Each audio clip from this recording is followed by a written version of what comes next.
share.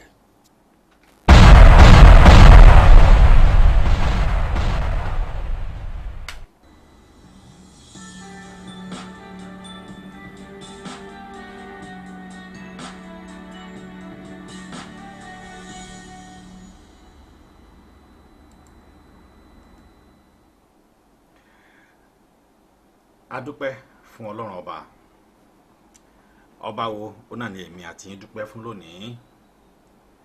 Ọlọ́run ọba tó mọ èmi àti yín, ọba tó dá èmi àti yín.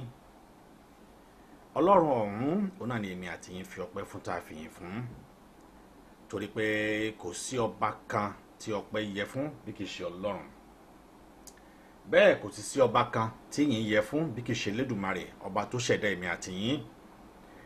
Ọlọ́run ọ̀hún òun náà ni èmi àti yín yóò máa fi ọpẹ́ wa fún lónìí, torí pé òun náà ni ọpẹ́ wa gbọ́dọ̀ tó fún.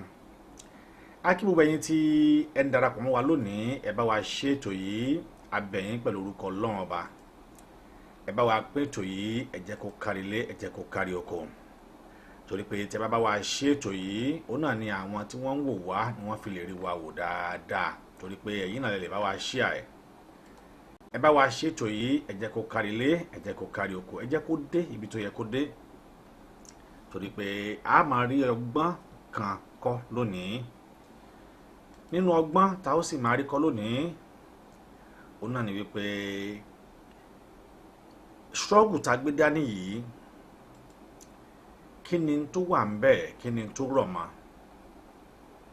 kí làwọn tí struggle yìí tí yóò máa padà máa jẹ́ fún wa, kí làwọn àǹfààní tí struggle yìí tá ó máa padà wá rí níbẹ̀, torí pé n tá gbé dání yìí n tó ṣe pàtàkì ni. Àwa gbé dání nítòótọ́ àti òdodo, àwọn kan náà gbé dání nítòótọ́ àti òdodo, ṣùgbọ́n ọ̀nà tí oníkálùkù gbà tó gbé dání òun náà ní ọ̀tọ̀. Òun ló fi jẹ́ wípé lónìí tá a bá wò ó, ọ̀pọ̀lọpọ̀ àwọn ènìyàn ni wọ́n ń bẹnu àtẹ́lu gbogbo àwa tá sọ pé à ń jà fún ìjàngbara yìí. Wọ́n ní ọ̀pọ̀lọpọ̀ nu wa gan ti di fraka. Lóòótọ́ àti lódodo wọ́n rí sọ bẹ́ẹ̀, torí wípé ìsìwò ìwòrìwò ohun tá a bá dìjọ wò, Yorùbá wọn á ní gúngún, òun náà ni ó máa ń gún. Tá a bá sì wò lóòótọ́ àti lódodo, tá a bá fojú inú wò ó pé kí làwọn nǹkan tó fà á, kí làwọn nǹkan tó ṣẹlẹ̀ tó fi rí báyìí, kí ló ń tó dé gangan tí gbogbo ẹ̀ fi dojúrú báyìí, tá a bá wò lọ tá a bá wò bọ̀, ayé mi àti wípé kankan ló wà lọ́kàn wa pé ṣé a ní structure ńlẹ̀ ni,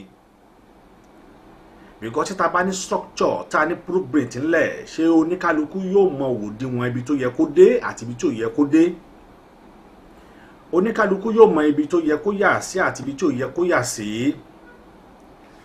Ṣùgbọ́n lórí struggle yìí, èmi àti ẹ mọ̀ wípé a ṣẹ̀ṣẹ̀ bẹ̀rẹ̀ ni, a ṣẹ̀ṣẹ̀ ṣe kí ni o, a ṣẹ̀ṣẹ̀ bẹ̀rẹ̀. Tọ́mọ bá sì ń rákòrò yóò ṣubú, tó bá tún rákòrò lẹ́ẹ̀kejì ó tún lè ṣubú, nítorí pé ó fẹ́ nàró, ó fẹ́ dàgbà. Àmọ́ tó bá pẹ́ tí ọmọ yìí tó bá ti bẹ̀rẹ̀ sí ní yí, tó bẹ̀rẹ̀ sí ní yí, yóò máa ṣe gàtàgàtà nílẹ̀. Tó bá bẹ̀rẹ̀ sí ní ṣe gàtàgàtà nílẹ̀, á wá di wípé yóò fẹ́ dàbí ẹni pé ó fẹ́ dúró dáadáa, ṣùgbọ́n láàrin ẹ̀ yóò ṣe bí ẹni fẹ́ fẹsẹ̀ kọ gbà, ẹsẹ̀ ọmọ òun yóò sì dúró lẹ̀ dáadáa. Bẹ́ẹ̀ lọ̀rọ̀ struggle yìí tá a gbé dání yìí bẹ́ẹ̀ ló ṣe rí. Ọ̀pọ̀lọpọ̀ àwọn ènìyàn ni wọ́n rò pé struggle yìí ni wọ́n ti lose ní tá a mọ̀ sí hope nínú ẹ̀, but màá kàn sáré fún wa ní àwọn kankan tó jẹ́ wípé tó o bá lè rí mú lọ lébẹ̀ lónìí, bóyá kì í bá yí ọ. Kí ni tí mo fẹ́ mú wá fún ẹ? Sórí ká sọ wípé ìjọba orílẹ̀-èdè Nàìjíríà wọ́n bá fi àyè gba restructuring kí wọ́n padà sí constitution tí Awólọ́wọ̀ gbé wá ni èmi kìíní ìbá sọ fún ẹ wípé a need the Yorùbá nation because ohun tó jẹ mọ́ state by state government ni wọ́n máa ṣe oníkálukú yóò sì máa ṣe ìjọba tiẹ̀ bí wọ́n ṣe ń ṣe lókè òkun gẹ́gẹ́ bí Awólọ́wọ̀ gẹ́gẹ́ gan nínú history Awólọ́wọ̀ gẹ́gẹ́ bí Awólọ́wọ̀ ṣe ń fẹ́ tó sọ pé I want united Nigeria.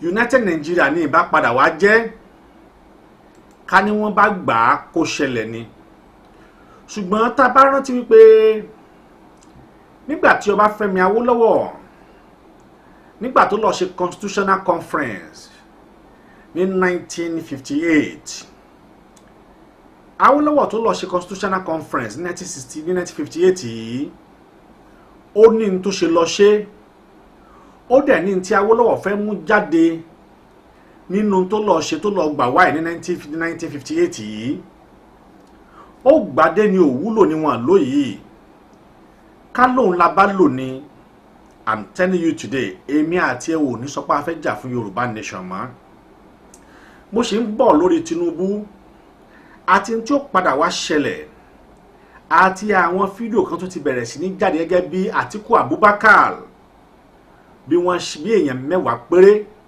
èèyàn mẹ́wàá bí wọ́n ṣe tẹ̀ka sí ojú ìwé PDP more than 150,000 ni wọ́n ti tẹ̀ ṣùgbọ́n àṣírí padà tú torí pé àfi wọ́n tó bá mọ history ló kù ṣùgbọ́n wọ́n tó bá dàgbà nínú history díẹ̀ wàá rí wípé kò ṣeé ṣe kí wọ́n fẹ́ gbé fún Tinubu kò ṣeé ṣe àfi ẹ̀yin tẹ́ ẹ̀ bá mọ history ló kù látijọ́ tí ìjọba láti 1960 tí wọ́n ti create Nigerian tá a ti ní independent mo fẹ́ kí ìwọ gangan sọ fún mi ìgbà wo ló bọ́ látọwọ́ northern to southern or to western níbo ló ti rí tí northern tí wọ́n ti gbé fún Yorùbá rí tàbí tí wọ́n gbé fún Yíbò rí kò ṣẹlẹ̀ rí láyé ẹ jẹ́ ká lọ máa wá ẹ má jẹ́ ká máa sọ̀rọ̀ ẹ jẹ́ ká máa ṣe tí wọ́n pè ní ìgbìyànjú láti wá náà ká máa gbá research. The Fulani will never give the power to south or west. They will rather remain as power. That is why tó jẹ́ kí wọ́n gbé Muslim ticket wá. Ẹ wo bí Tinubu ṣe popular tó nílẹ̀ Yorùbá. Ẹ wo bí ìyàwó ẹ̀ náà ṣe popular tó nínú ẹ̀sìn Kristẹni. Àṣírí ibẹ̀ ni mo ń sọ fún ọ yìí. Wọ́n rò wípé Tinubu máa against Muslim ticket ni then tó bá ti wá against ẹ̀ tí ò bá ti gbà á wọ́n á fortify effort ẹ̀ láti pé kí wọ́n má lè fún un wọ́n á ní that is only solution nìyẹn wọ́n á wá raise Àtíkù tẹ́ ẹ̀ bá gbàgbé níbo lẹ ti rí tí ìran Yorùbá wà lórí oyè tó bá tún di another 8 years tí Yorùbá tún jáde as a president ẹ rántí gbólóhùn tí Àtíkù sọ o ó ní it doesn't mean pé northern ò tún lè jáde fún president ó ní nítorí wípé Buhari tó jáde under APC ni so northern army náà tún lè jáde under PDP that game tí wọ́n play òun náà ni game of what game of repeating wọ́n á tún padà wá wọn ò ní fẹ́ gbé fún Tinubu wọ́n wá lọ dìbò fún Àtíkù fídíò kan jáde níbi tí wọ́n ti bẹ̀rẹ̀ sí ní tẹ̀ka nínú ilé tí Àtíkù ti fún wọn ní 20 million pé kí wọ́n dẹ̀ ń tẹ̀ka sí PDP tí wọ́n fẹ́ kó lọ sí south west because wọ́n ní ìdìbò south west especially wọ́n ní ìdìbò Ìlọrin àti Òṣogbo wọ́n ti tẹ almost like 150,000 president ticket wọ́n ti tẹ almost like 16,000 senator house of rep house of senate wọ́n ti tẹ àwọn ẹ̀ka yìí wọ́n ti tẹ jọ síbẹ̀ torí pé wọ́n mọ̀ wípé kò àníṣe wọ́n ń sọ ebi ẹgbọ́n tí wọ́n ń sọ pé The power can never go to southwest. And the 80 what they told di. But these people, they really mean what they are saying, that the power will never go to southwest. There is no way Fulani will hand over power to southwest or south-south. It can only be Fulani to Fulani because they love that power. Tẹ́ bá lọ wo history, kò tí sí Hausa tàbí Fulani tí wọ́n gbé ìjọba kalẹ̀ fún Yoruba tàbí fún Igbo. Ẹ lọ wo history dáadáa. Only Obasanjo to Yaradua. Obasanjo to Yaradua. Obasanjo to Yaradua. Then Goodluck Jonathan to Buhari. Obasanjo to Yaradua. Goodluck Jonathan to Buhari. Kí ló dé tí Babangida ò ṣe gbé kalẹ̀ fún Abiola? Because they already said that no way the power only remain in North. The power only remain in North. But wọ́n rí pé àwọn lè rí Ọbásanjọ́ manipulate. Wọ́n dẹ̀ sọ wípé Ọbásanjọ́ ò kìí ṣe Yorùbá according to the history, bóyá lóòótọ́ àbírọ́ ni. Then wá wò níbo ni gangan ni agbára ti wà lọ́wọ́ wa tá a ti gbárí. It's better kó jẹ́ kí èmi àti ẹ kó jẹ́ ká sọ yìí. Jẹ́ kí iye wa jẹ́ kó pé dáadáa. Jẹ́ ká sọ yìí torí wípé àwọn nǹkan wọ̀nyí ní tó ṣe pàtàkì ní tá a gbọ́dọ̀ mú. Fulani believe pé àwọn ni wọ́n own Nigeria. Àwọn ni wọ́n ní country yẹn tí ò dẹ̀ sí ẹnikẹ́ni tó lè bá wọn dù. So despite that, wọ́n ti sọ wípé that power will always remain in their domain. It can never be nobody. Then gbogbo plan wọn tí wọ́n plan, wọ́n rí pé wọ́n rí pé kò tí wà standard, and bí àṣírí wọ́n tún ṣe tú pẹ̀lú bí wọ́n ṣe lọ tẹ̀ka sí ballot paper.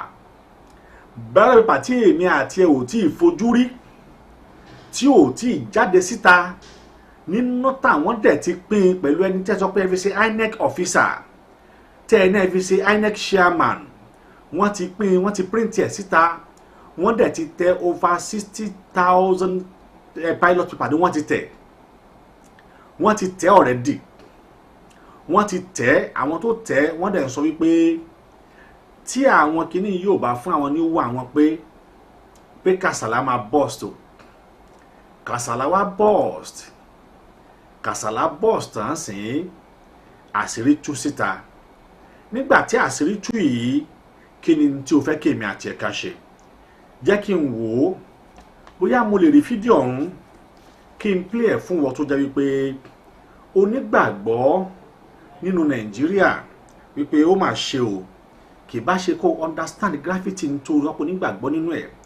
Ó dùn mí fún Ọmọkiri, ó dùn mí fún Denuminaye, ó dùn mí fún àwọn Délé Muhammadu, ó dùn mí fún Obaseki, because láti lè jẹ́ kí agbára kó bọ́ kò lọ́wọ́ àwọn Fúlàní yìí, ó dìgbà tí Yíbò àti Haúsá bá pawọ́pọ̀, àbí Yíbò àti Yorùbá tí wọ́n bá pawọ́pọ̀ láti lè fight a single enemy. Fúlàní á lo owó, wọ́n dẹ̀ fi ń dẹ ẹ̀yin méjì, wọ́n dẹ̀ fi ń da ẹ̀yin tó jẹ́ wípé ẹ̀yin lẹ́nu ìlú àti Yíbò àti Yorùbá tó jẹ́ pé you are the owner of that country, and the Fulani who came from Futajalon use your own money that you earn from your resources, use that money to scatter both you Yoruba and Igbo. Why can't both you work together as a team? Work together as a team like what Ghana did. Fulani is in Ghana, but they can never rule.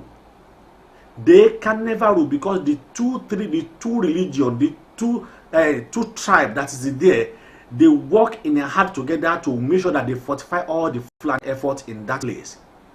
But in Nigeria, upside down, no lord. Wọ́n dẹ̀ ń fi owó, wọ́n fi ń tu yín, wọ́n dẹ̀ ń fi owó, wọ́n fi ń dẹ̀yìn wọ́n fi ń tún yín mọ́lẹ̀ wọ́n dẹ̀ scatter yín. They can only bring 20 billion just for only you láti lè jẹ́ kí wọ́n remain in that power, kí nǹkan dẹ̀ máa bàjẹ́ lọ, kí nǹkan dẹ̀ máa dàrú, kí nǹkan dẹ̀ máa dojúrú. Yóò sì padà wá dojúrú mọ́ yín lórí náà ni torí pé ẹ̀ tí mọ̀ bí tẹ́ ń lọ. Then ẹ wá sọ fún mi, tí Yorùbá nation ò bá wá wáyé, tí ìwọ ò bá wá fọwọ́sowọ́pọ̀ kí Yorùbá nation ó wáyé, dájúdájú o fẹ́ kú sínú ẹrú nìyẹn.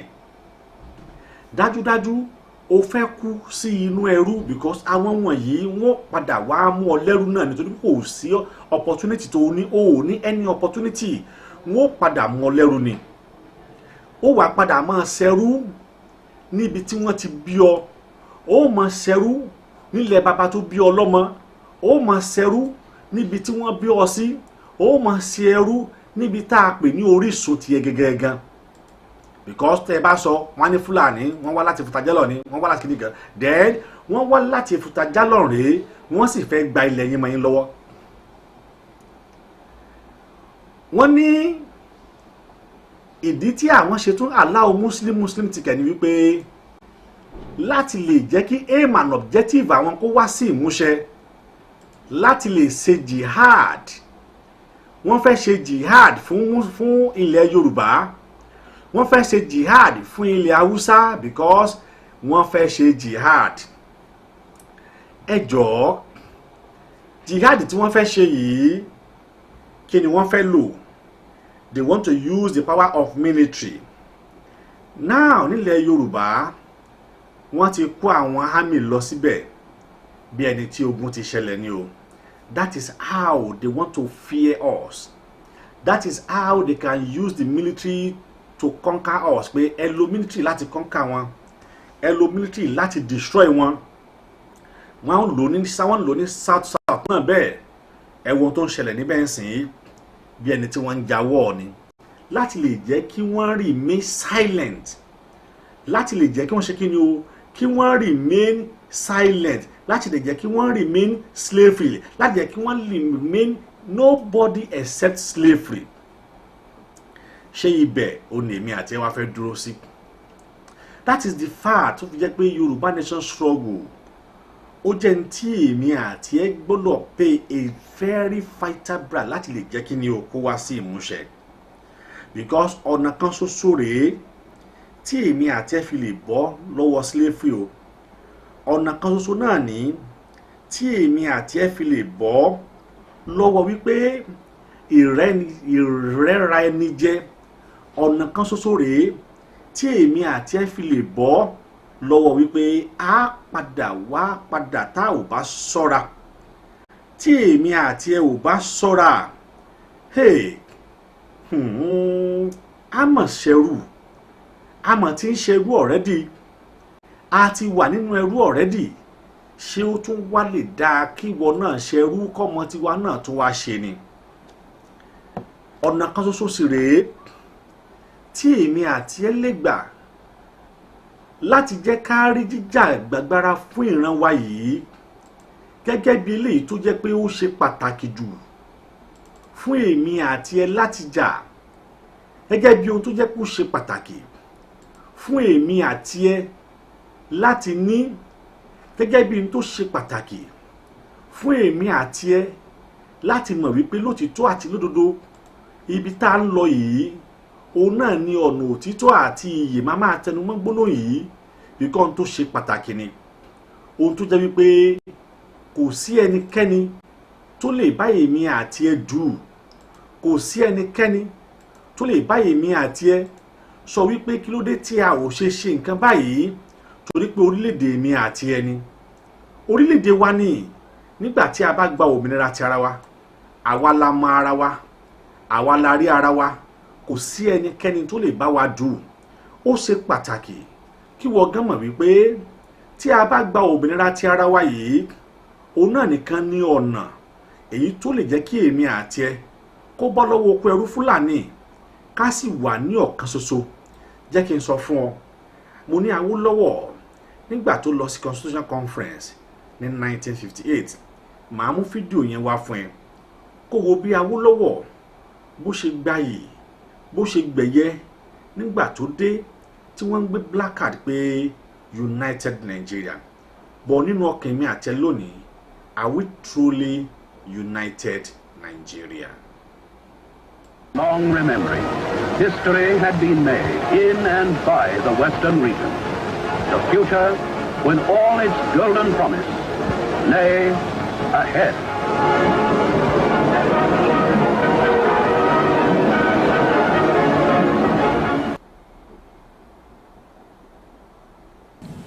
Chief Awolowo played a very important role in the various political processes which brought Nigeria to independence. He was a member of the All Nigeria Conference, which met in Ibadan in 1950, when decisions were taken on the final stages of another constitution. Chief Awolowo attended the constitutional conferences for the review of Nigeria's constitution in 1953, 1954, 1957, and 1958. The welfare of millions of people for generations to come may be affected by the wisdom which we here display. If Nigerian leaders and our British partners are to prove themselves worthy of their trust, now is the time for us solemnly and truly to dedicate ourselves to seeking the greatest good of the greatest number of our people in Nigeria. It is to this end that my colleagues and I pledge ourselves. The first main task of the conference is to resolve those problems which defied solutions in 1957 and to evolve for Nigeria a constitution of which both the British and the Nigerian peoples can be proud. The second is to get Her Majesty's government to agree to April 2nd, 1960 as the target date for Nigeria's independence. Independence for Nigeria in 1960 is imperative. But independence for Nigeria as a corporate entity is not enough. The peoples of Nigeria must at the same time be guaranteed their freedom.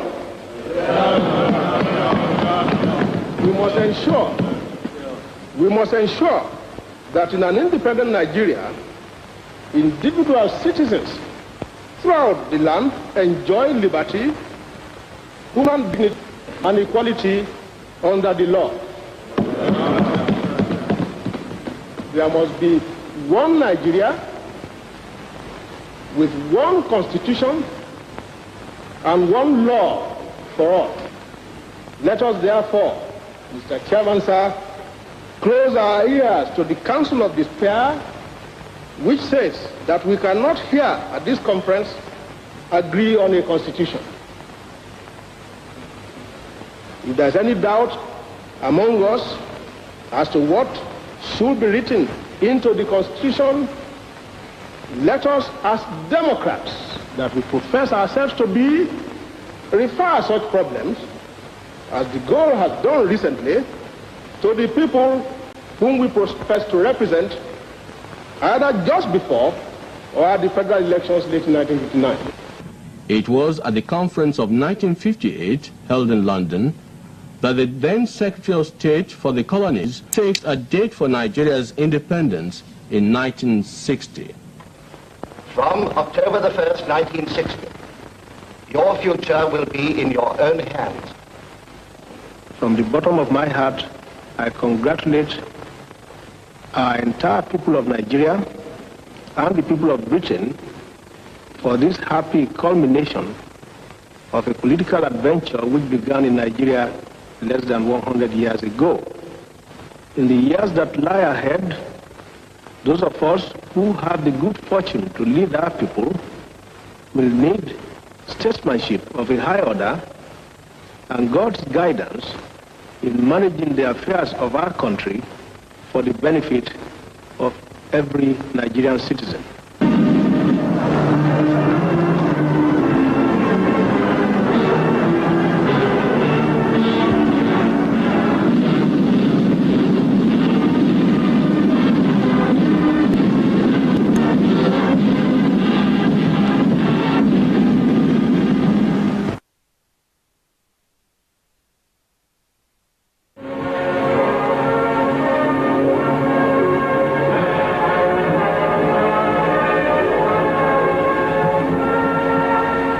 The opening of the Western Nigeria television service was a great occasion, not only because it was the first of its kind in the whole of Africa, but also because of the prodigious efforts which had gone into making it possible in so short a space of time, only 3 months.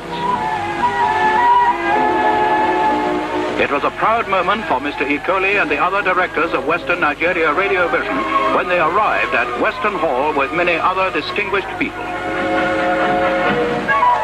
The ceremony itself was televised, reaching viewers in Ibadan, Lagos, Abeokuta, and many other places within range of the Mapo and Abafon transmitters.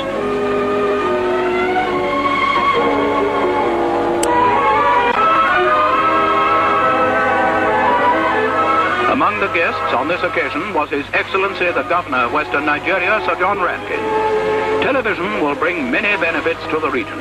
Entertainment will come to outlying areas, and there will be regular schools programs. Sir John was introduced to members of the Radio Vision service, and without doubt he congratulated them on achieving so much so soon. For Chief Anthony Anaharo, who was accompanied by his wife, it was a particularly important occasion, for he includes in his portfolio responsibility for the information service. His Excellency the Governor-General and Lady Robertson also attended this ceremony, which was so full of significance, not only for Nigeria, but for Africa as a whole.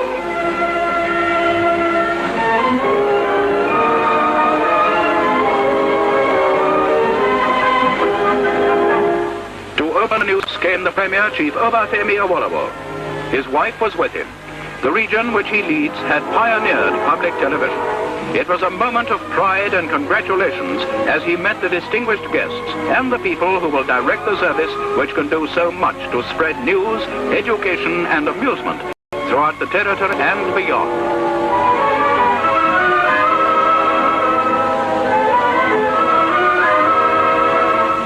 Chief Anaharo opened the proceedings.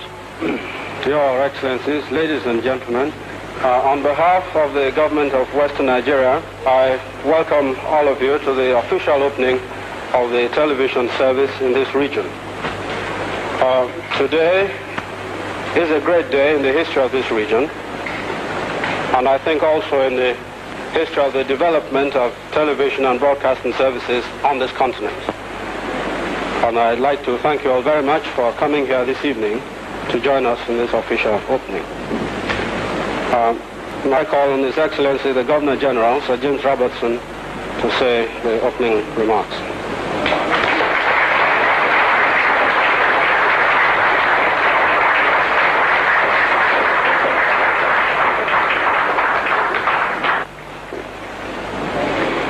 Your Excellency, Honourable Premier, Honourable Ministers, Chairman and members of the Television Corporation, ladies and gentlemen.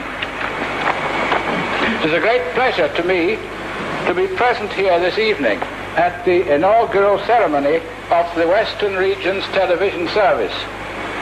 And I very much appreciate the invitation which the Chairman and Board of Directors of the Western Region of Nigeria's Radio Vision Service have sent me. And I should like to congratulate both the government of the Western Region and the Overseas Rediffusion Company on the enterprise and determination which they have shown in preparing for this ceremony and for the opening of the television service in such record time.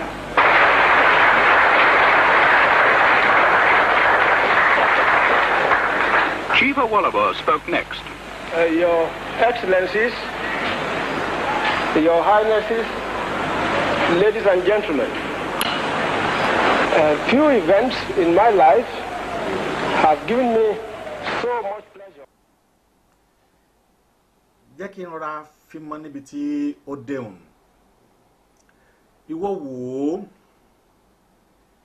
nígbà tí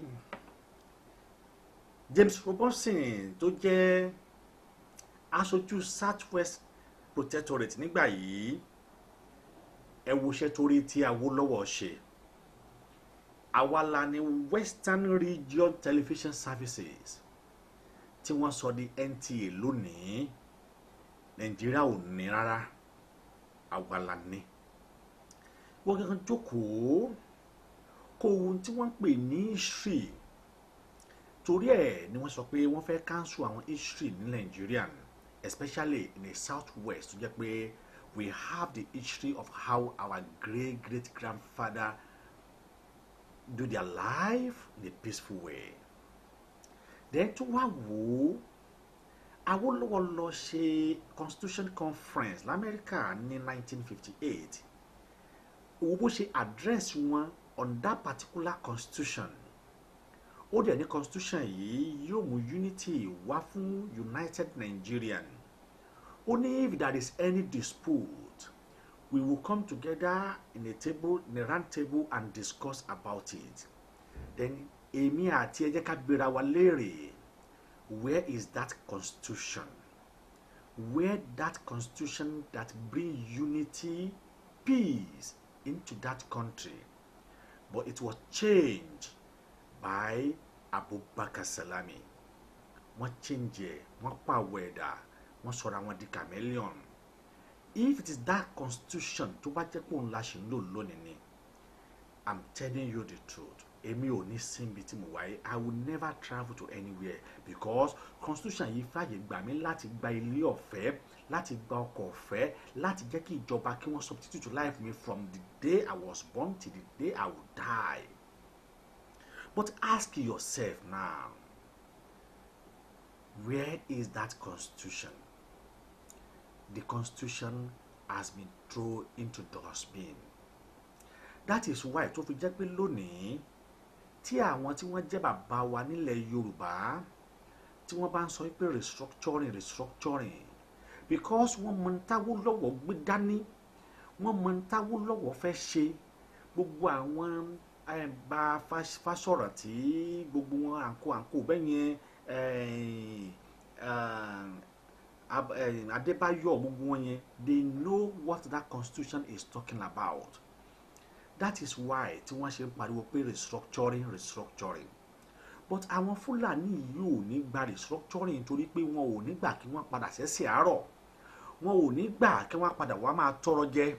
Wọn ò ní gbà kí wọ́n padà wá máa tọrọ lọ́wọ́ àwa tá a ti ní. So they know what they are doing. They will never allow that constitution to come to stay. Ìwọ náà wò ó. Ẹ wo ìgbà tí Awólọ́wọ̀ tó ń sí television, Western Region Television Services and then Western Region Radio Services. Ó sì méjèèjì lọ́jọ́ kan náà ni.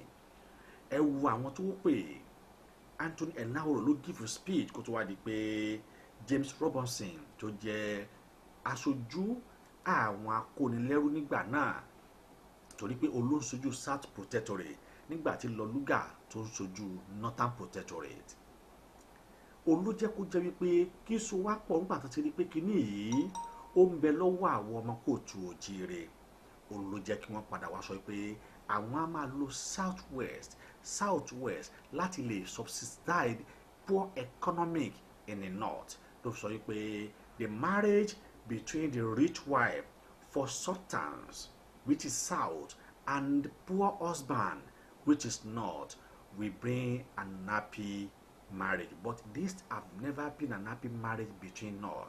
It has been a scatter, pepper, yam scatter. Kí ni mo pè o? Scatter, pepper, yam scatter. And then àwa dúró síbẹ̀.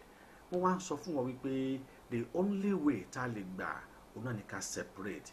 Then you kick against that separation. Pé Nigeria ò Yoruba ò ní lọ. It's only because you don't understand. But ó wá kẹni tí ó lè láyé ọ, tí ó fi yí ọ, tí ó yọ wípé tá a bá lọ àwa gẹ́gẹ́ la ní ọrọ̀ ajé jù. Tá a bá lọ àwa gẹ́gẹ́ ni Ọlọ́run fún ní tí wọ́n ń pè ní nǹkan àlùmọ́ọ́nì jù. fídíò yẹn ló ti wò yìí wo fídíò 1958 tó dẹ̀ tún wá ń sọ tó tún ń ṣẹlẹ̀ nísìnyí. Awólọ́wọ̀ plan ẹ̀ well. Awólọ́wọ̀ ṣe kí ni o, ó plan ẹ̀ well, ṣùgbọ́n nítorí wípé àwọn British mọ̀ pé tí wọ́n bá gbé fún Awólọ́wọ̀ táwólọ́wọ̀ bá débẹ̀ a jẹ́ pé ayé àwọn ti bàjẹ́, a jẹ́ wípé Nàìjíríà lónìí it will be the first African country tó yẹ pé wọ́n máa control the whole world. Àwa làbá ní àṣẹ lọ́wọ́ bí àwọn bí British, but wọ́n fẹ́ kó débẹ̀. That is why táwọn Fúlàní náà ṣe wò pé tó bá bọ́ sọ́wọ́ Yorùbá wọ́n padà sọ wípé no, Yorùbá lè ṣe kó sọ pàtó wọn pé tóun bá ṣe kí ni máa fẹ́ fọ ìran lóyá constitution yìí ẹ dissolve ẹ jẹ́ ká lọ sí regional constitution, ẹ jẹ́ káwọn ọlọ́pàá kó wà ní state, everywhere kó wà ní state.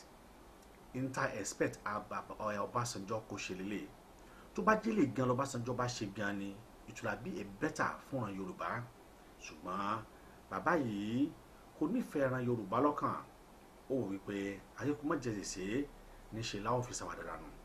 Ó lọ́dún 8 ẹ̀ pé ó ṣe ní tó fẹ́ ṣe ó kúrò ń bẹ̀. Ràbàràbà ẹ̀ olùlàṣẹ ń bá kàtà ń báyé lónìí tá àti ìbọn ń bẹ̀.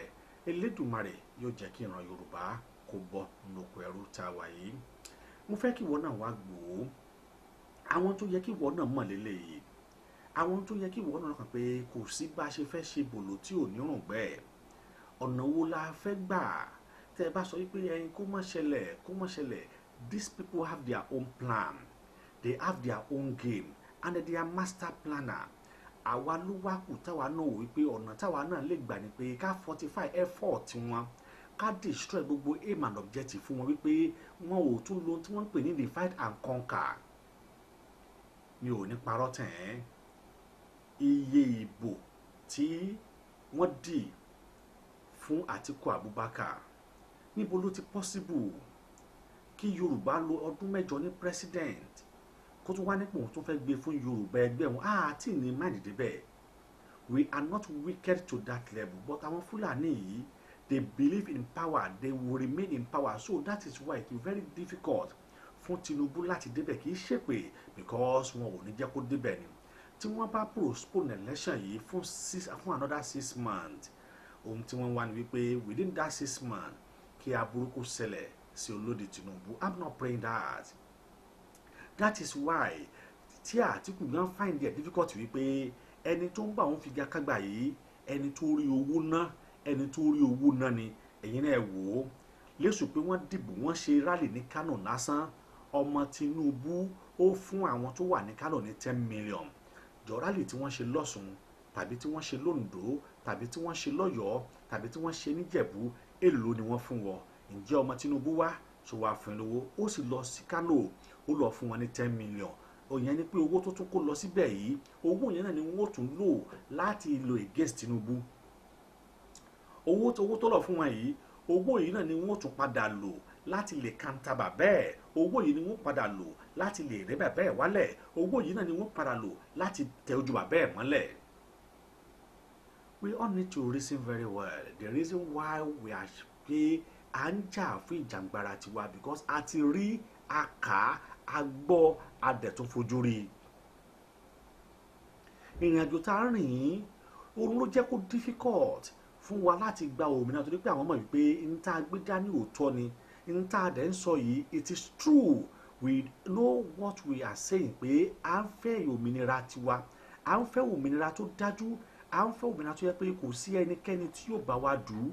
Ọ̀nà kan ṣoṣo tá a sì lè gba òmìnira yìí òun náà ni wípé ká dá dúró, ká dá wà lọ́tọ̀, kí oníkálukú dúró sọ́dọ̀ ẹ̀, kí oníkálukú kó ẹ̀kọ́ ẹ̀ dání, kí oníkálukú wà lọ́tọ̀ọ̀tọ̀, kó oníkálukú lọ́tọ̀. That is only way. The video that I just showed now ó fi yé wa bí Awólọ́wọ̀ ṣe gba bó ṣe lọ nígbà tí wọ́n bẹ̀rẹ̀ constitutional conference. Awólọ́wọ̀ ló lọ, àṣẹ Fúlàní ló lọ ni, ṣé Yíbò ló lọ ni, àbí Haúsá ni wọ́n lọ fún constitutional conference? Awólọ́wọ̀ ló lọ gbà wá ẹwà wẹni tó wá ṣe wàhálà tó lọ. Then they did not even allow him to be on that throne because they believe he has that fat, he has that leadership, and it can turn Nigerian to an America within a second. But what they did to him, they did not allow him to smell that seed upon all his effort. And then look at it today.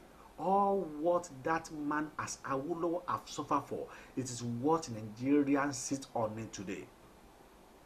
Nigeria have never owned their own television. They turn Western Region television services to NTA.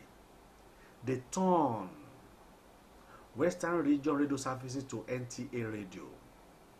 And then they turn Western Region services stock exchange to Nigeria Stock Exchange. Not even only that, they turn Western Region house in London to Nigeria House. So many things to jẹ́ pé Southwest àwa ní Southwest ló ní dẹ́ wọ́n ti gbogbo ẹ̀ ni wọ́n ti gbà. Gbogbo ẹ̀ ni wọ́n ti sọ di tiwọn. Then dá sọ fún mi báwo ni a ò ṣe ní sọ pé a fẹ́ jà fún un tó jẹ́ tiwa, báwo la ò ṣe ní fight for what belong to us.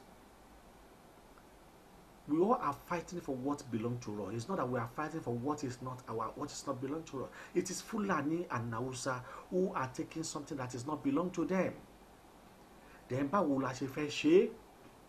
Then ìwọ tó wá rẹni tó ń jà fún ẹ, ó sọ wípé n tó kù ní wípé kí onítọ̀hún nìṣó kò mórí wa. Wọn kì í ṣe bẹ́ẹ̀. Wọn ò kì í ṣe bẹ́ẹ̀. Ó yẹ kí wọ́n mọ̀ wípé that 4 years to fẹ́ waste yẹn with just bread and paper, with one bread, 1 cup of rice, 1 cup of beans, and then you give them your voters card. Then after 4 years you'll be suffering. What they gave you, you cannot even spend it for 1 hour. Then after that, you have to be, oh my God, you will suffer for it for 4 years. Even though 4 years, it's 8 years. Because whoever acquired that position now will spend 8 years. Then ask yourself, what they gave you today to sell your food, can you use it for 8 years, or can you maintain it for 8 years? You can't. You cannot maintain whatever they gave you today. You cannot maintain it for 6 weeks. Then your voters card, that is your life. Your voters card, that is your power. That is why you can see Atiku gather some guys or people inside one room, and then one then take her, because they believe we will still make you as a slave. We are the master planner. We will plan it, and it will be from Fulani to Fulani. Atiku is only one. Buhari have already finished all his job. Atiku is just going to be there to implement it. That is why they want to postpone this election. I'm not supporting that election, but I want you to understand that is the danger if you allow that election to come. If you don't fight for your freedom today, if you don't stand to set no to Nigerian, no to that past constitution, the main problem that we have in that country is that 1999 constitution. It is not a real and pure constitution. Let us go back to 1958 constitution, which Awolowo bring. That 1958 constitution is the one who stabilized our independence in 1960, because that is where that is 1960, 58. They concluded that Nigerian will be free in 2 years. Then kí wá ló wá ń sọ.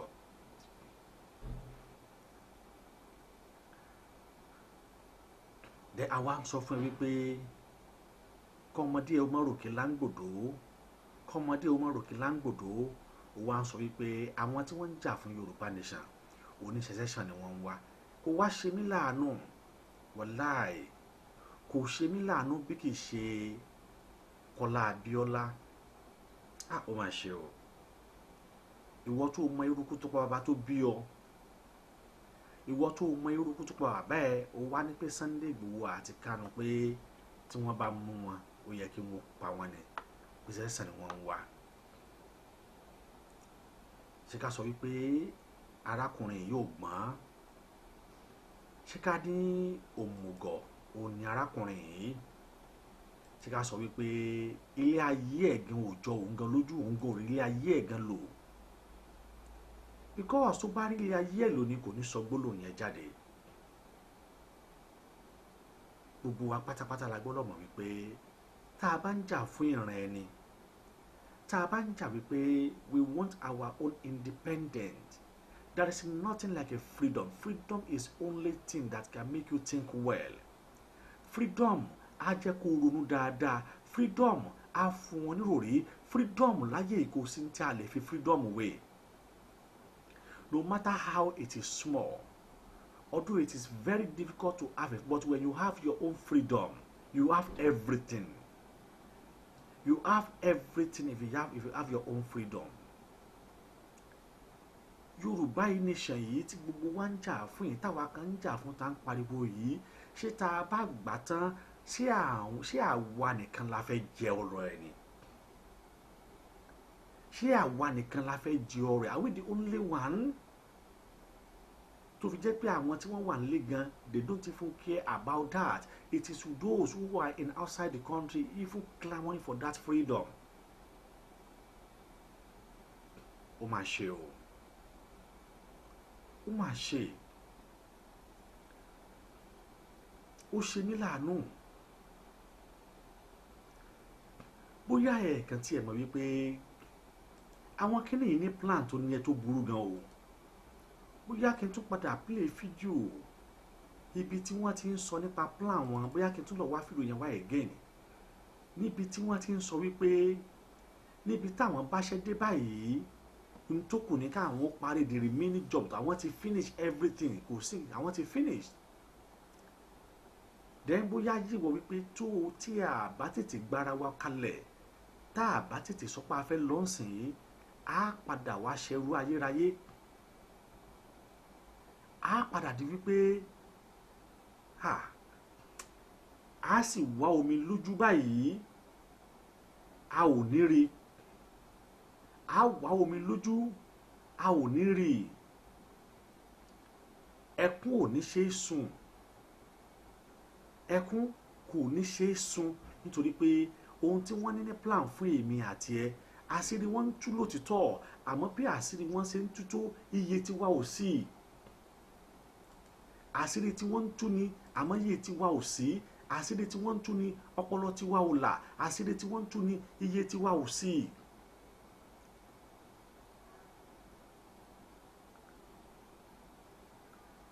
Àṣírí wọn ń tú ni ṣùgbọ́n iye tèmi àti ẹ ò sí láti mọ irú aburú tó ń bẹ́ńlẹ̀ fún wa, láti mọ aburú tó wà fún wa. Iye tèmi àti ẹ ò sí wípé aburú ń bẹ táwọn kìíní tí wọ́n fẹ́ ṣe wọ́n dákẹ́. Wọ́n ní plan, wọ́n dẹ̀ fẹ́ dúró lórí plan wọn náà. Plan wọn yẹn gẹ́gẹ́ ni tí wọ́n ní tọ́kàn wọn fi balẹ̀. Èmi àti ẹ sì mọ̀ lótìtọ́ pé bẹ́ẹ̀ ló ṣe rí. Ṣùgbọ́n kí èmi àti ó wá gbà pé bó ṣe rí rèé ká sì mú lò ó ní problem tí èmi àti ẹ ní. Ṣé a ò fẹ́ gbà pé lóòótọ́ ni wọ́n ní plan ni? Màá tún padà play fídíò yìí fún wa again. Bóyá lè sí wa létí pé ẹni tó máa parí iṣẹ́ títí Buhari ti ṣe kalẹ̀ òun náà ni Àtíkù, wọ́n sì máa jẹ́ kó wọlé. Wọn ò ní nẹ́fà gbé position yẹn fún Tinubu láéláé, wọ́n á ya gbé fọlọ́gùn ni wọ́n kàn ní ológun overthrow ni.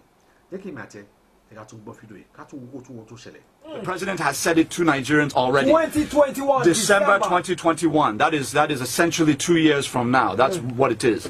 So now that's that. Now phase 2, and we really don't want to, because of our history, we don't want to get ahead of ourselves. We want to show Nigerians first that phase 1 is what we say it is, and this is what we're serious about what we're talking about.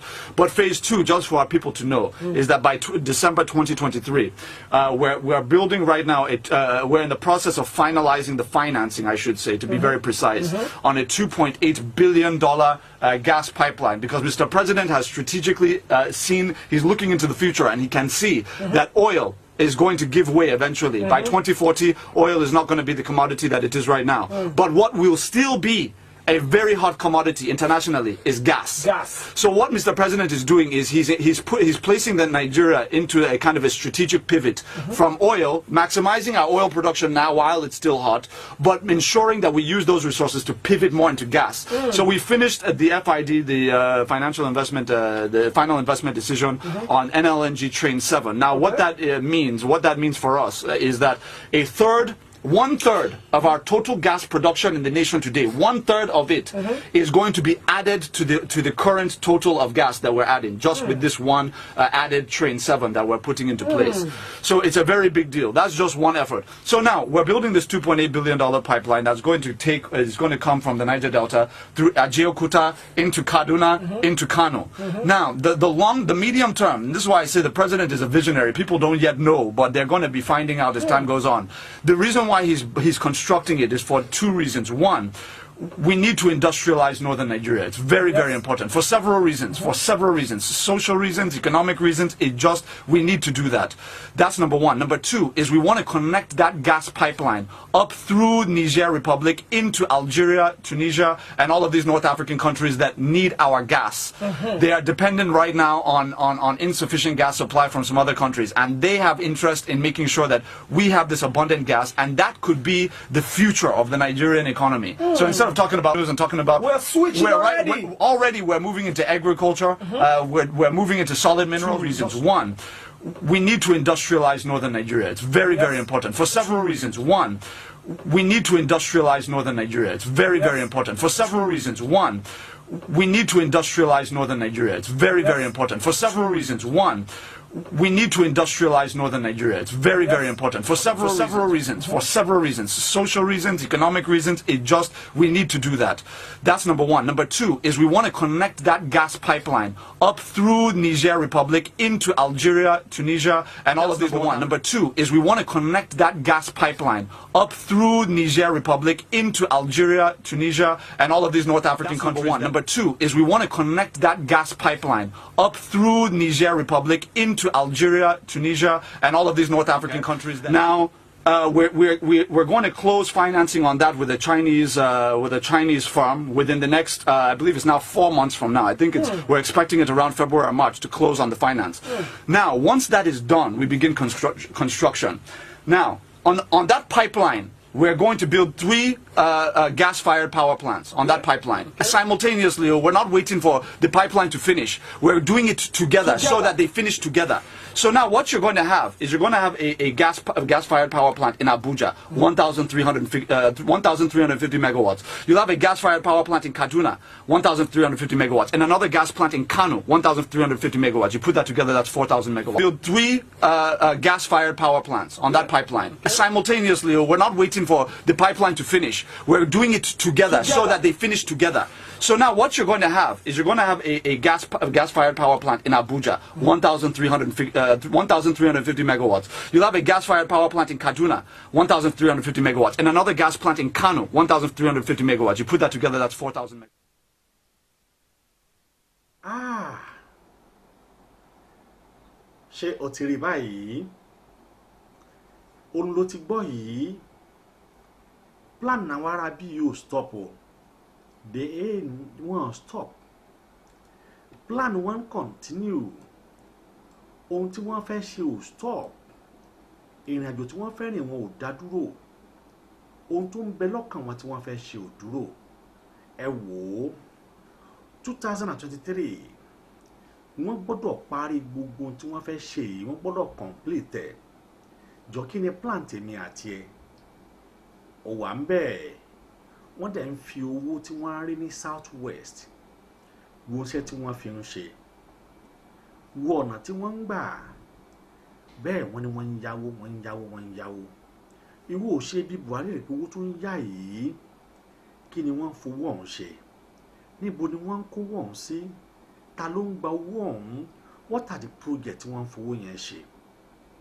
But à ń sòótọ́ ọ̀rọ̀ fún ẹ wípé the only way tí èmi àti ẹ fi lè bọ́ lọ́wọ́ suffering and smiling yìí òun náà ni pé kí èmi àti ẹ ká lọ lọ́tọ̀ọ̀tọ̀. There is nothing bad tí èmi àti ẹ tá a bá yapa lọ́tọ̀ọ̀tọ̀, because we need to understand that this is not a real deal.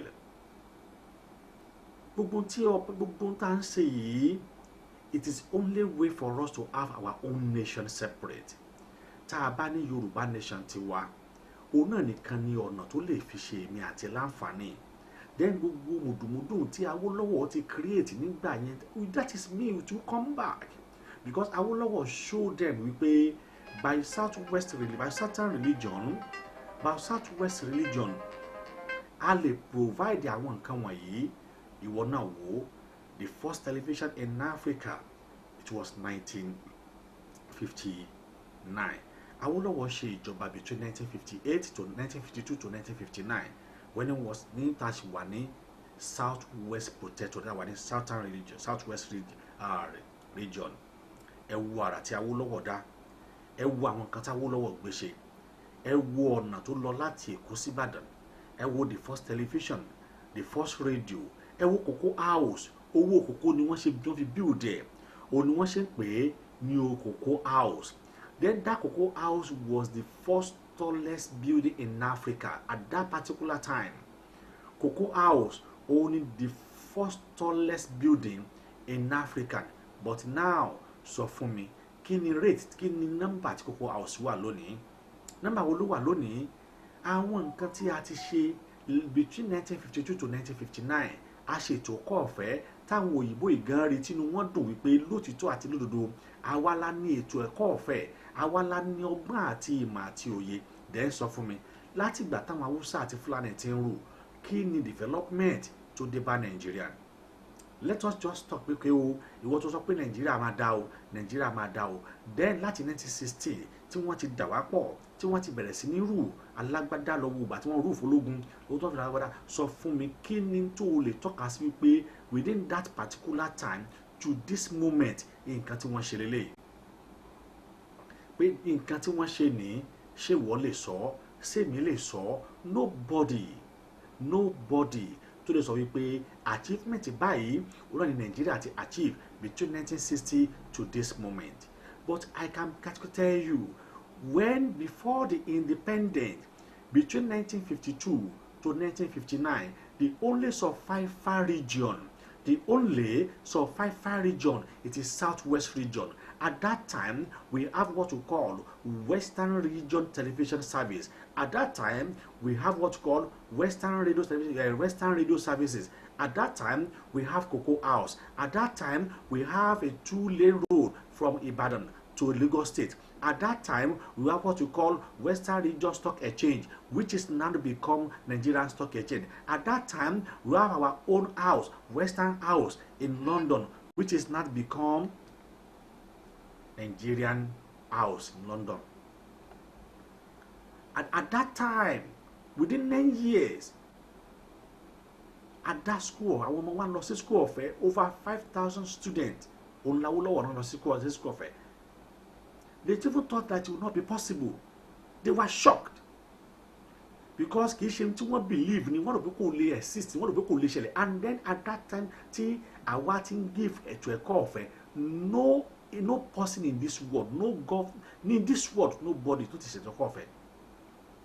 Gbogbo ètò ẹ̀kọ́ ọ̀fẹ́ tí wọ́n ń ṣe lónìí, tí wọ́n ń ṣe ní British, l'Amẹ́ríkà, ní London, anywhere lónìí, ọ̀dọ̀ wa yìí ni wọ́n ti gbé. Àjẹun wa ló gbé fún ọ̀dọ̀ wa ni wọ́n ti gbé. Gbogbo ń tẹ́rí táwọn other country ń dà lónìí, àwa la fi ìpìlẹ̀ lílẹ̀. Gbogbo ń tẹ́rí tẹ́ bá ra àwọn tó sọ pé wọ́n build the tallest building lónìí, ilẹ̀ Yorùbá ni wọ́n ti rí ìpìlẹ̀. Awólọ́wọ̀ ló fi ìpìlẹ̀ lẹ̀ tó nígbà táwọn ò tí ì máa build ẹ̀, Awólọ́wọ̀ ti build ẹ̀, òkìkí dẹ̀ ti kàn káàkiri nígbà náà. Nígbà táwọn ò tí ì máa ní tẹlifíṣàn, Awólọ́wọ̀ ti ní, òkìkí dẹ̀ ti kàn nígbà náà. Nígbà tí àwọn ò tí ì máa ní rédíò, at that time, that is first television in Africa, even including in France and Asia. Including in France and Asia, that is first television, that is first radio, that is first tallest building. Ẹ̀yin ẹ wò ó. Kí wá ló wá dé tó jẹ́ pé, do you think that we will not come back to that? Atuma system yẹn sì wà ń bẹ̀. Àwọn tí wọ́n ní knowledge, tí wọ́n ní ìmọ̀ ẹ̀ sì wà ń bẹ̀, because this is wípé tí wọ́n bá ní ká ṣe ní Nàìjíríà wọn ò lè rí ṣe. because kò sẹ́ni tó fẹ́ survive, nobody will even survive that. Wọ́n ò lè survive ẹ̀, kò sí bí wọ́n ṣe fẹ́ ṣe. Then tá bá wá ń sọ fún mi pé the only way tó jẹ́ ọ̀nà òtítọ́ àti ọ̀nà ìyè òun náà ni kí èmi àti ẹ lọ ká dá wà ní Yorùbá nation bí tá a ti lè gbọ́ra wáyé. Ogun tí màá yìí ti sọ kalẹ̀ pé àwọn Haúsá yìí wọ́n ti ṣe kalẹ̀, bóyá o understand ohun tí arákùnrin yìí ohun tó ń sọ ni, bóyá o mọ̀ wípé ohun tó ń sọ yẹn ni wípé àwọn ṣe tán láti gba gbogbo ohun tó bá jẹ́ ọrọ̀ ajé yín pátápátá, àwọn ti gbà ní. Kì í ṣe bí a pé àwọn ti gbà á, àwọn dẹ̀ ti ní plan báwọn ṣe máa build táwọn fẹ́ build, àwọn ti ní plan báwọn ṣe máa ṣe táwọn fẹ́ ṣe, àwọn ti ní plan báwọn ṣe máa make sure wípé àwọn kàgbó wọ́n á dẹ̀ gbé pipeline láti Bayelsa gba Àjàòkúta lọ sí Kano, lọ sí Abuja, lọ sí tún lọ sí another country, Niger country. Epo tiwa wọ́n tún lọ fún wọn ní Niger. Come on, ẹ jẹ́ ká ronú, ẹ jẹ́ ká ronú now. Ibi tá a ti lè rí ẹ̀kọ́ kọ́ tó jẹ́ pé at least we know the reason why we are fighting for this struggle. Àwọn bẹ̀yẹn gẹ́gẹ́ ní kẹjẹ́ káyàn láyò láti lè béèrè pé kí ló dé tẹ́ ṣe ń jà fún Yorùbá nation. Àádẹ́rẹ́ ni tí ó lè ṣàlàyé ẹ̀ fún lẹ́kùnrẹ́rẹ́, tí ó lè sọ ìdí tàbí pàtàkì tó ṣe pàtàkì fún wa láti kúrò, torí pé ọmọ ọba ni wá àti ń dẹrú, ọmọ ọlọ́lá ni wá àti ń ṣẹrú. Àlójẹ, that is why in order to make sure that we are not survive, olójẹ kí wọ́n lo àwọn Fúlàní láti lè destroy all our farm. They will starve us with hunger. Àwa nílẹ̀ wá dáa fún nǹkan ajé, but they will not allow us to plant anything in our soil because they will use Fulani herdsmen to destroy everything. That's all. This is a target tí wọ́n ti nílẹ̀ nìyẹn. That is their plan. That is why ìtàn ṣe sọ pé àwọn fẹ́ rúgà. It is a plan already. They already plan it. They already have the plan at stake. They all not understand what they are doing. Then ṣebí tá wá fẹ́ dúró sí ni, do we still want to remain in that particular area without even think of what you need to do? Àdẹ̀wà lójú kan síbẹ̀, àdẹ̀ ń pariwo, ìgbà wo gan la fẹ́ ṣe yẹn dà?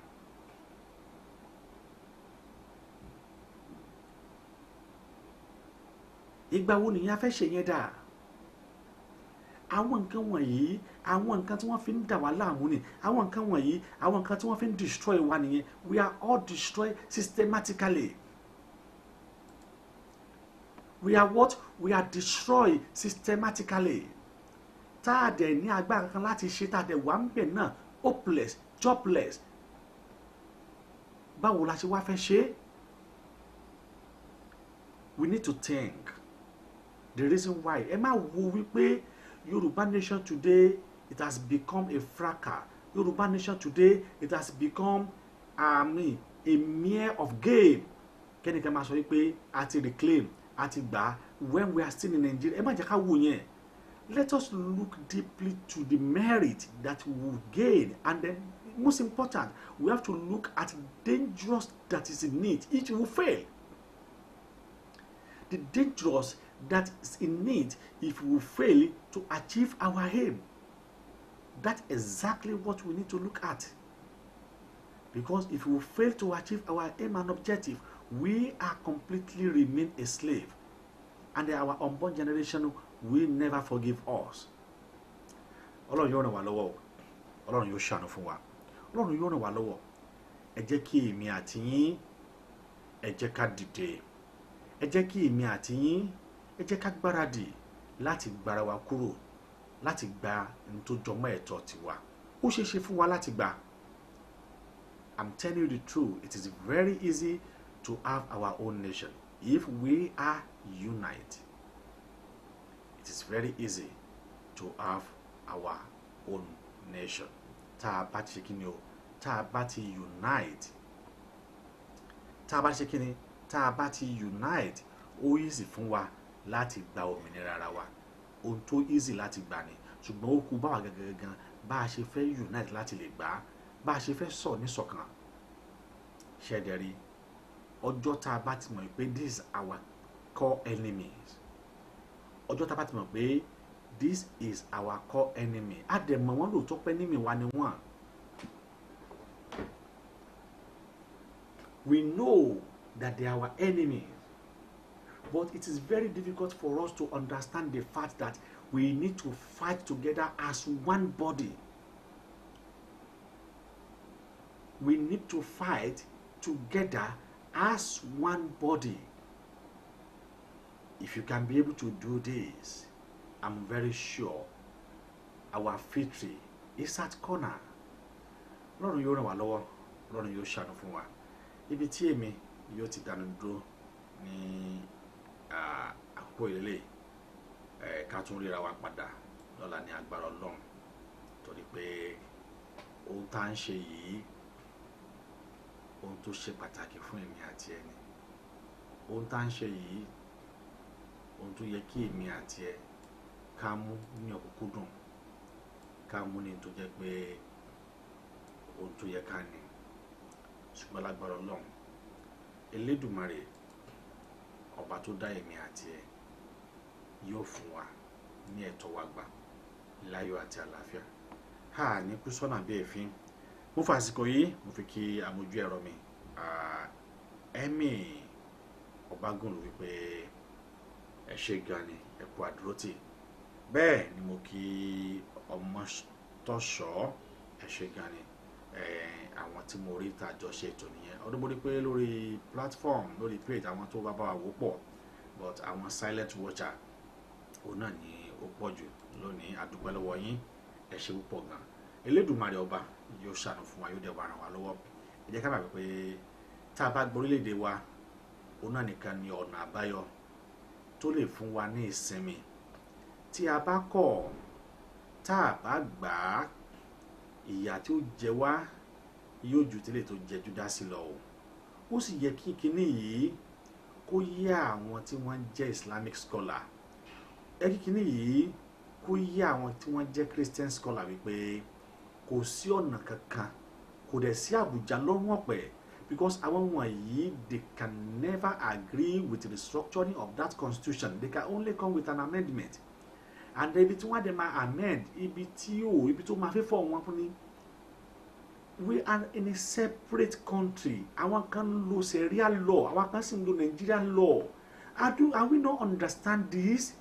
That from beginning we already split. Àti wulẹ̀ pín láti 19 àti pín tẹ́lẹ̀ already àti pín because àwọn lo Sharia constitution. Àwọn lo Sharia constitution. Our can lo Nigeria constitution. We are not the same. We are not in the same country. We already split. Ṣé kò yé wa ni? Kò yé wa ni. Ó yẹ àwọn gómìnà wa tó wà ní South West. Àwọn náà ò lè kóra wọn jọ káwọn náà mú constitution káwọn nìkan mọ̀ ní bóyá bí Oòduà constitution. Káwọn náà bẹ̀rẹ̀ sí ní lò tiwọn. But no, they would never allow them to use it. But wọ́n lè allow àwọn Northerners kí wọ́n lo Sharia constitution. On what? And then wọ́n pariwo pé nǹkan tí ẹ wò wọ́n ní ẹ má mutí o dẹ owó ọtí tí wọ́n bá tà ní Jos owó ọtí tí wọ́n bá tà ní Ìbàdàn wọ́n á dẹ̀ tún share káàkiri the whole state. Àwọn dẹ̀ mú àwọn tó bá tọ́ tí lọ́dọ̀ wọ́n dẹ̀ mú wọ́n yí dànù wọ́n sanwó task o àwa dẹ̀ san task. That advantage tó yẹ ìgbádùn tó yẹ káwa nìkan máa gbádùn as a citizen òun làwọn ń gbádùn yẹn. Just look at it. The IM mark tí wọ́n fún wọn for cut off mark fún JAMB nígbà tí wọ́n bá fún Kano ní 16 mark láti wọ yunifásitì wọ́n fún Kaduna ní 19 láti wọ yunifásitì wọ́n fún Sanfara ní 9 àwọn obìnrin wọn 9 àwọn ọkùnrin 12 láti wọ yunifásitì wọ́n dẹ̀ wá sí South West wọ́n dẹ̀ máa fún àwọn ọmọ wa ní 150 200 300 or 250 láti lè rí yunifásitì wọ̀ kò dẹ̀ tí yẹ náà dẹ̀ tí understand ọpọlọ ẹ̀dẹ̀ tó sì kú iye ẹ̀sùn ti ra and you still remain that adamant pé o fẹ́ gbà èṣù ń jẹun lórí ẹ o èṣù ó ń jẹun lórí ẹ èṣù ń jẹun lórí ẹ no ó ń jẹun lórí ẹ it's better kó lọ ronú Ọlọ́run yóò ṣàánú fún wa o ẹ ṣé pọ̀ ó dàárọ̀ torí inú ti ń bí mi.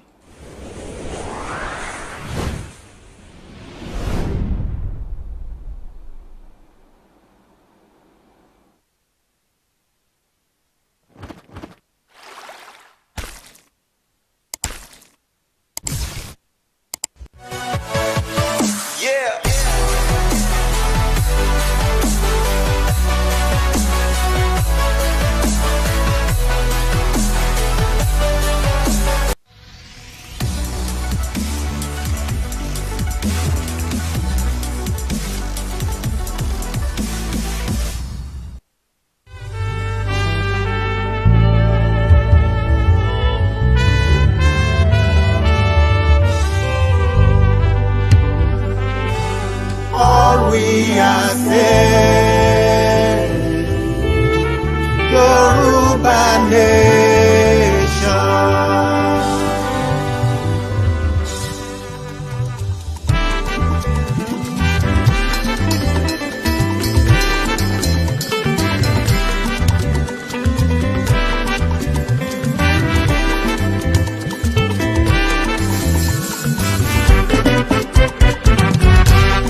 One nation, Fulani nation ni a ò ṣe mọ́. Yoruba nation ni àwa ò fẹ́. One nation, Fulani nation ni a ò ṣe mọ́. Yoruba nation ni àwa ò fẹ́. One nation, fọ́wọ́nà ìyẹn àwa ò ṣe mọ́. Èyí tán fi one nation rẹwà jẹ́ ó tó gẹ́. One nation, Fulani nation ni a ò ṣe mọ́. Yoruba nation ni àwa ò fẹ́. A ti bá wọn ṣe one nation fọ́gọ́ta ọdún. Ṣé ni wọ́n ń fa wá sẹ́yìn àwa ò ṣe mọ́. One nation, Fulani nation ni a ò ṣe mọ́. Yoruba nation ni àwa ò fẹ́. Ológo ń bọ́ lófo rìn asọ́dọ̀ lófo. Ológo ni Yorùbá a ò bófo ṣe mọ́. One nation, Fulani nation ni a ò ṣe mọ́. Yoruba nation ni àwa ò fẹ́. Bá o mọ bí a ń rè a mọ bí a ti wá. Èyí a ṣe one nation tó ká padà sílé. One nation, Fulani nation ni a ò ṣe mọ́. Yoruba nation ni àwa ò fẹ́.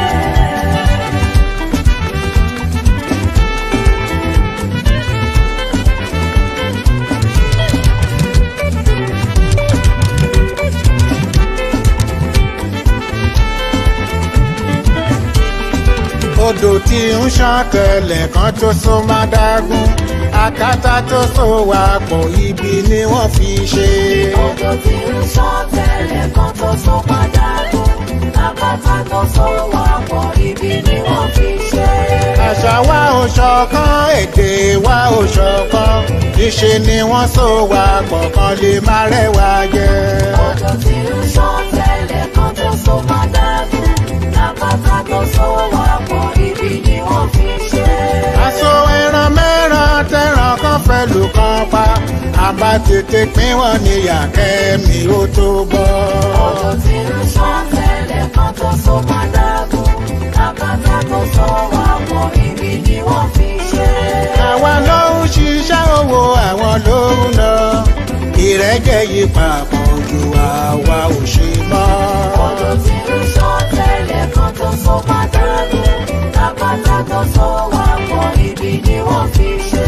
Ẹni fẹ̀sìn Fúlàní lè máa bá wọn lọ. Ní tèmi àti ilé mi àti padà sílé o. Odò tí ń ṣàn tẹ̀lẹ̀ kan tó so padà gùn. Àkàtà tó so wà pọ̀ ibi ni wọ́n fi ṣe.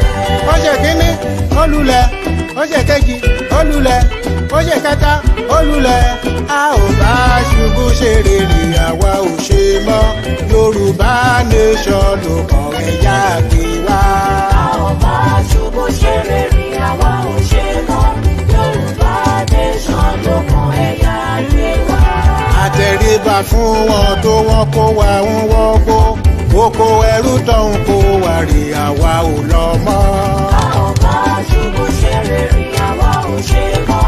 Yorùbá nation ló kàn ẹ̀yà gbé wá. A ti ní wọn ní mọ̀sán wa ń mú kíkan. Dára wọn ni wọ́n mọ̀ ọ̀gbọ̀n bí yàrá ń jẹ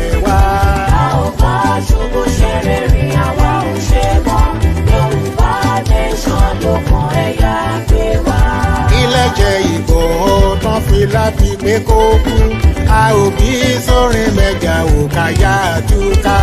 a ò bá ṣubú ṣe rere àwa ò ṣe mọ́ Yorùbá nation lókun ẹ̀yà gbé wá.